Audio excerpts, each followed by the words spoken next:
Good evening, ladies and gentlemen. President Page, President-elect Dillon, distinguished guests, I am really happy to be here. Happy to be reunited at long last with the White House press corps. If I may, let me direct your attention to a photograph. Taken just moments ago, it proves beyond a doubt that I am indeed happy to be here. Now, wait a minute. It seems that my hair in that photo is a little longer than it is tonight.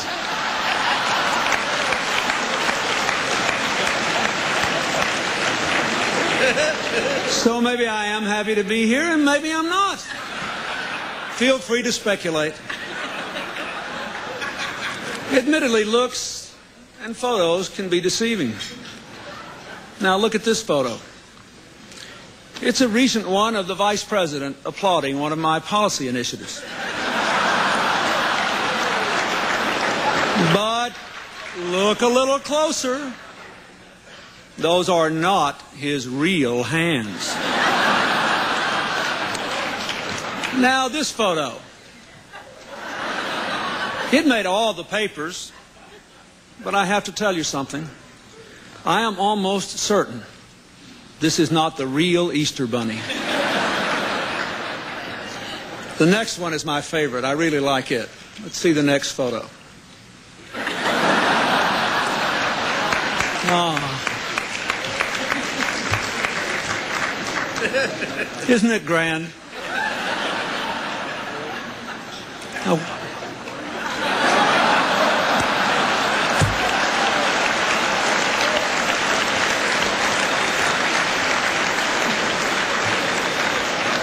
I thought it was too good to be true.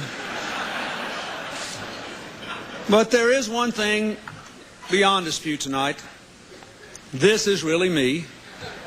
I am really here. And the record on that count is clear. In good days and bad, in times of great confidence or great controversy, I have actually shown up here for 8 straight years.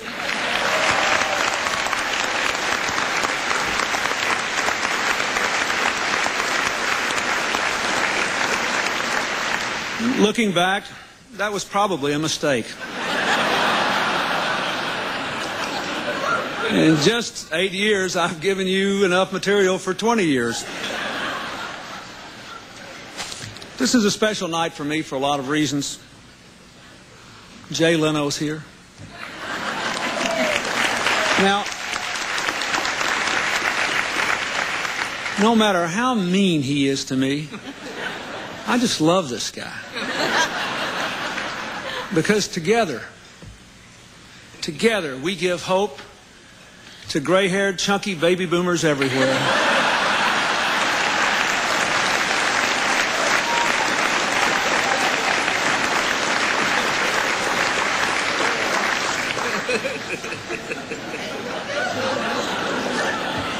Tonight marks the end of an era.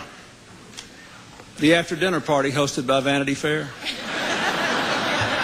As you may have heard, it's been canceled. Every year for 8 years, the Vanity Fair party became more and more and more exclusive. So tonight it has arrived at its inevitable conclusion. This year, no one made the guest list. Actually, I hear the Bloomberg party will be even harder to get into than the Vanity Fair party was. But I'm not worried. I'm going with Janet Reno.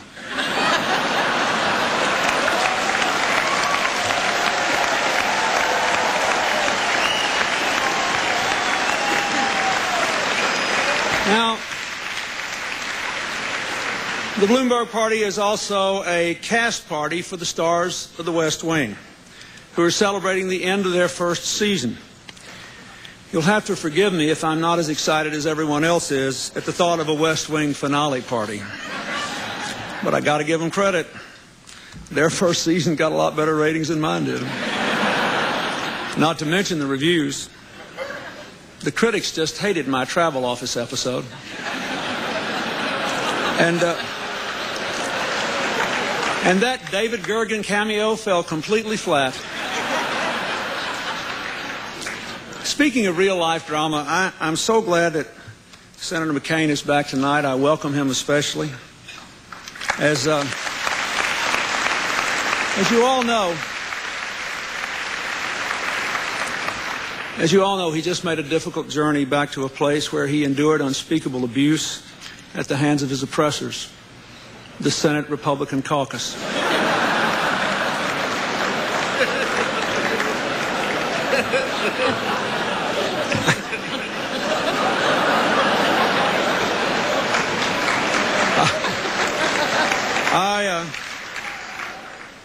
I am glad to see that Senator McCain and Governor Bush are talking about healing their rift.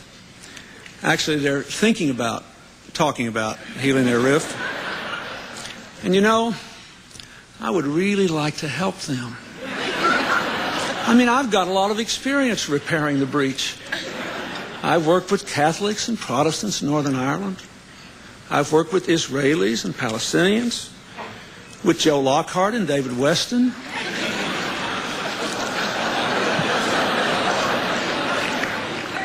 But the differences between Bush and McCain may be just too vast.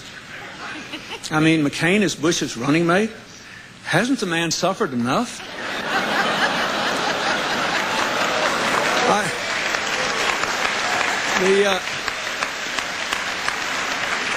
Look, George W. Bush has got a brand spanking new campaign strategy. He's moving toward the political center, distancing himself from his own party, stealing ideas from the other party. I'm so glad Dick Morris has finally found work again.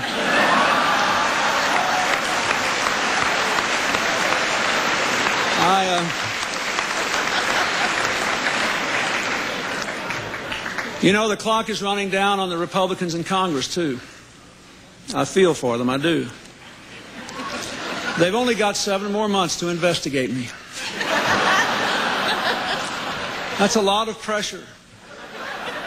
So little time. So many unanswered questions.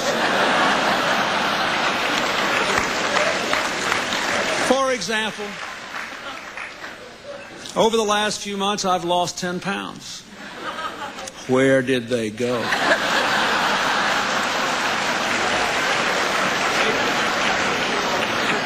Why haven't I produced them to the independent counsel? How did some of them manage to wind up on Tim Russert?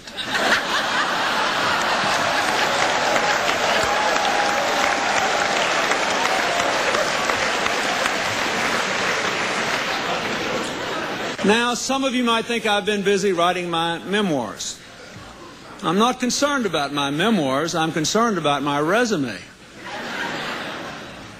Here's what I've got so far. Career objective: to stay president. But being realistic, I would consider an executive position with another country. Of course, I'd prefer to stay within the G8.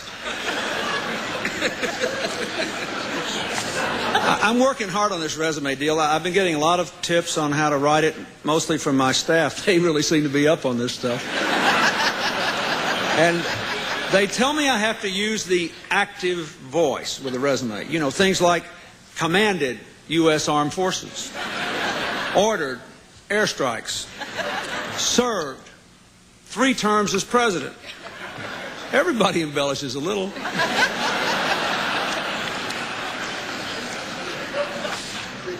Designed, built, and painted bridge to 21st century.